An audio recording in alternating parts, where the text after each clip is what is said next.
This session I'd like to begin with this question. How can we know God's direction for a church? You know, when I walk in the auditorium or when I walk in the lobby, we have children's ministry. I go down the hall, here's the nursery. I go upstairs, here's the young couples. I come over here, here's the legacy class. And just so many aspects. A service starts and there's a worship team up here.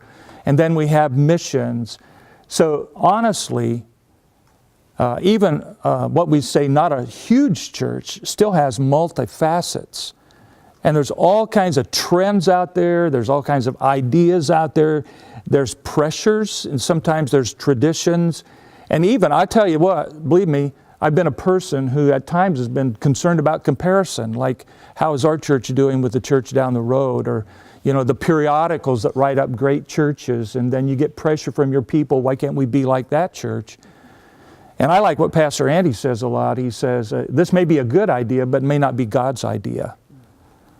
So how do we get God's direction?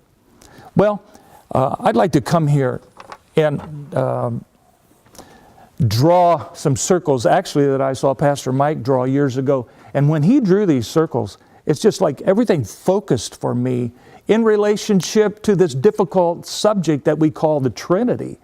And so, very simply, you have these circles. And then if I could, I just want to shade in this little bit here in the middle. So you have these three circles. They represent the Father, the Son, and the Holy Spirit. I love the fact that there was a day when I learned that God was never alone. He always dwelt in a community of Father, Son, and Holy Spirit.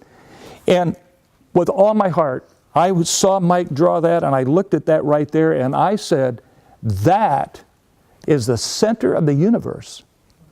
In difficult theological terms, we might have somebody say, this is the predetermined forecounsel of God.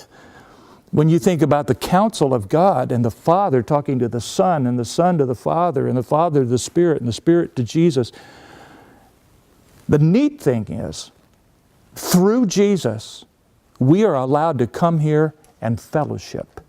In fact, we could go into this later, but the idea is we have a seat here.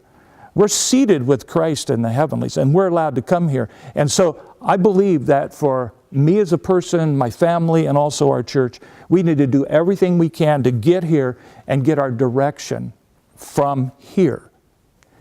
There is a prayer that Jesus gave in John 17. And let me just tell you this, good news. I love this fact that a lot of this, all of this, it's good news. It's not good advice. You know, good advice is man's idea. Good news is something that's birthed from God and gives life. And so in John 17, Jesus prayed for this. Jesus prayed for our oneness to come to this circle. And he said in verse 20, I do not pray for these alone, but also for those who will believe in me through their word. That's all of us. He prayed for us.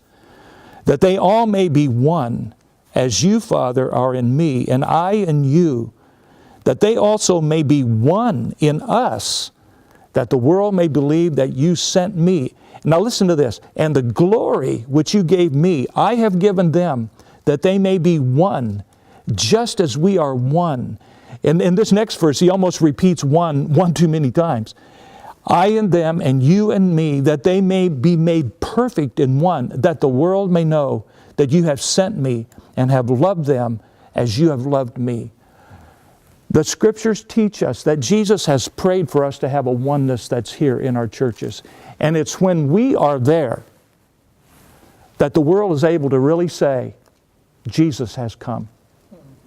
They believe Him when they see us. So my question with regard to prayer and leadership is, how do we get here? I mean, whatever size we are. And so I was traveling actually on a hospital visit one day, and I said, Lord, could you just give me a visual that would teach this in just a real quick way? And so I thought about this right here representing the center of this circle. And see, it has an arrow on it. One of the guys in our church actually built this for me. And so you can get direction. And so how are we going to know what direction the Spirit leads us? Well, as a church, we can't go off in all directions. And so I see these four elements coming together that are going to work. First of all, it's the written word. We must believe that the Bible is the final authority of faith and practice. And that's where we can hear from God. And then as the living word comes together with that, that would be Jesus.